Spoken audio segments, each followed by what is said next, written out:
Hi, this is Book Chat with You. I'm Matt Hernandez, and in today's episode, we're going to look at yet another story inside of this short story volume and charters the story and its writer.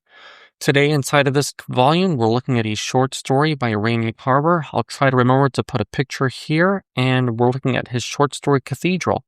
Now, maybe I should summarize the story really fast. This story is about an unnamed narrator who his wife, also unnamed. Very interesting. The two of the main characters are unnamed. In fact, the last time I read this story, a few weeks ago, I guess, yeah, I kind of thought that the main character's wife's name was Beulah, but no, the main character's wife, she's made a friend who she would read to, a blind man, and now he's passing through. He's going to Connecticut to visit his wife's family.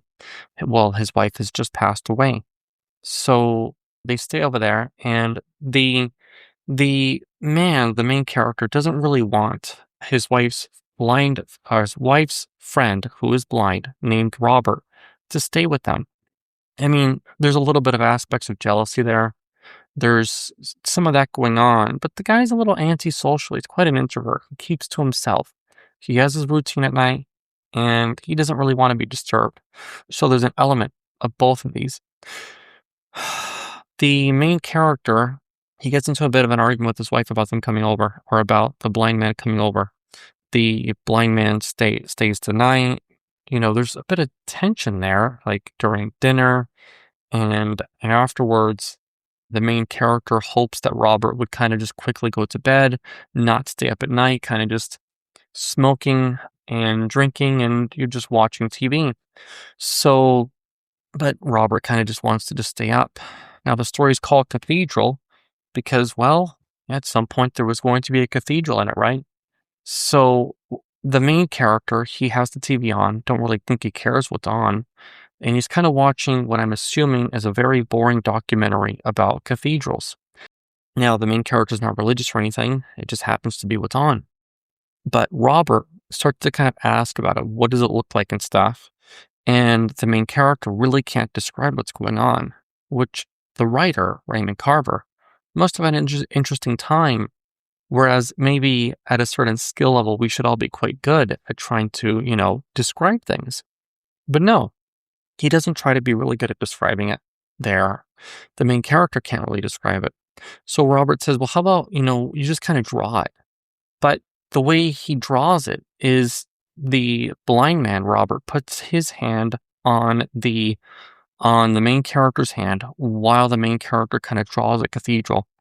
And the blind man sort of gets a mental image of this at that moment. And there's a kind of thing going on there. I don't know if I will be able to read just the perfect line to encapsulate this. But then the main character, he can kind of begin to see where there's no sight, And there's a kind of obvious metaphor there, even if I cannot describe it so well. But whereas he cannot see, he's beginning to have sight of something he does not understand while he's trying to give somebody else sight who's asking for it. There's kind of a thing like that going on. Now, and then that's the whole story really, and I'm going to read about 2 different pages off the screen, or really just like a part of 2 different pages. But why do you think this story is so popular? This story is one of those stories that comes up again and again in various kinds of literature classes. Why do you think it might be? So, of course, in the links below, I'll try to include a PDF of the story, and I'll see if there's a reading from it on YouTube, and I'll include one of his own short story collections that you can find the story. And I mean, it's a classic. Maybe you've already read it. Why do you think that this story is so popular? I kind of have hit on something accidental that the story kind of is. I would have needed to see what the point was in my class again, where I just read the story and I kind of provided my thoughts about it in a class I'm doing online.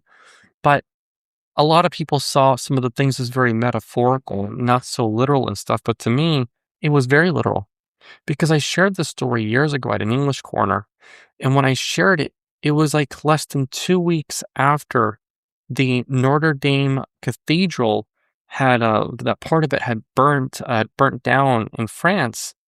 And when I went to share this story, the questions were very real and tangible about what did I think about that? What are my impressions about so many things about that? But it wasn't anything on my mind, you know?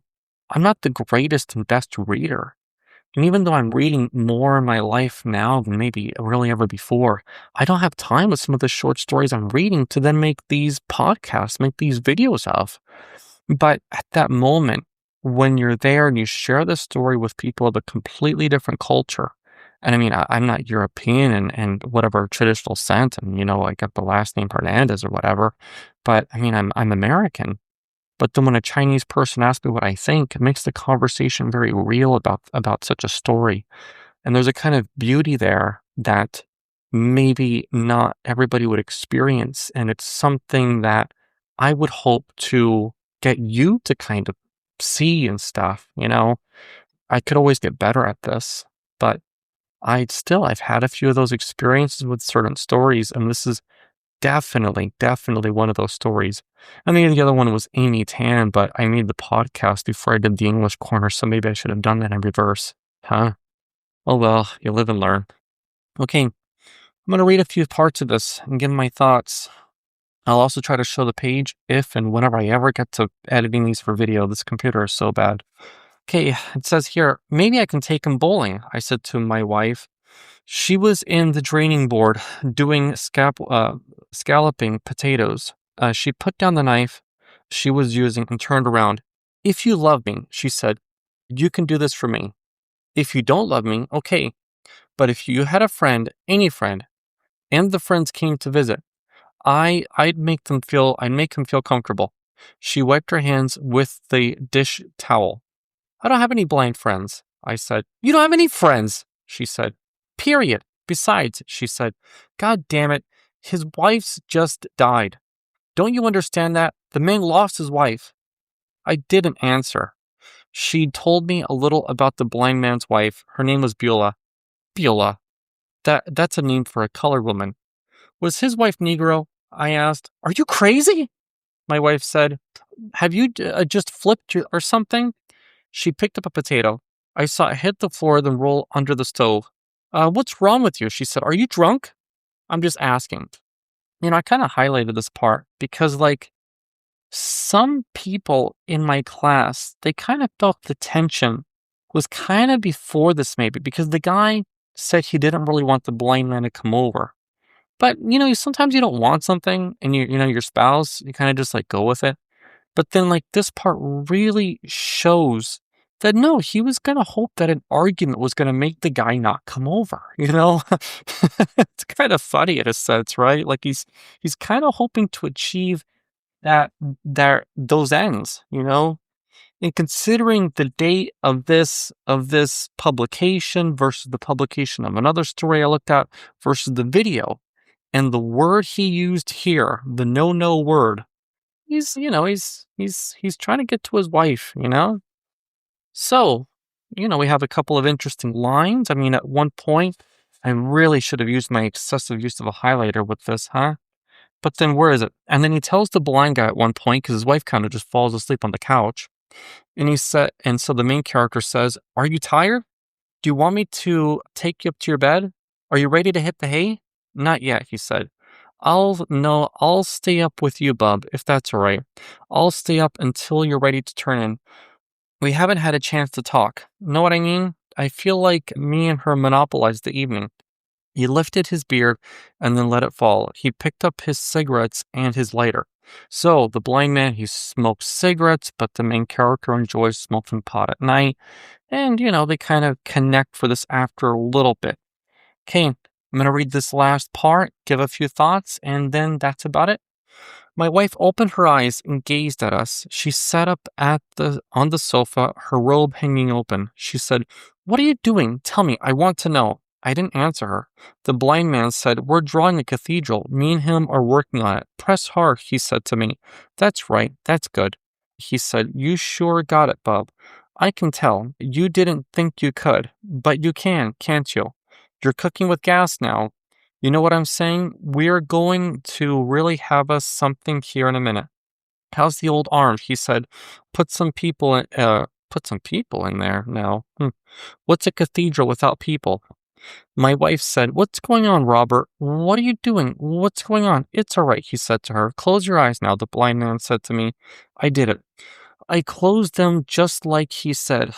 "Are they closed?" he said. "Don't fudge. They're closed," I said. "Keep them that way," he said.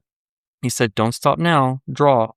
So he kept on with it. His fingers rode my fingers as my hand went over the paper. It was like nothing else in my life up until now. Then he said, "I think that's it." "I think you got it," he said. "Take a look." "What do you think?" But I had my eyes closed. I thought I'd keep them that way for a little longer. I thought about something I ought to do. "Well," he said, "are you looking?" My eyes were closed in my house. I knew that, but I didn't feel I was inside anything.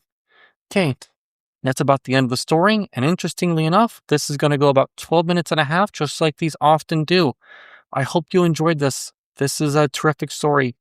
It's kind of odd because as I look at it, if I didn't have that feeling at that English corner where some of those topics came up, then I would see this as just another good story. But there's so much going on that I don't even think people could understand. I don't even mean like a kind of prophetizing. I mean, if you use the story for something like that, you're missing the purpose in a sense. But there's just so much going on with that beauty there.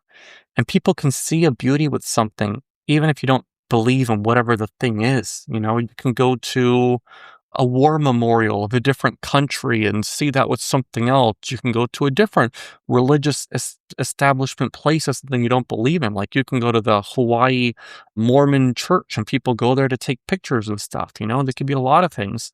Well, this has been long enough. Thank you very much, and I hope you have a wonderful day.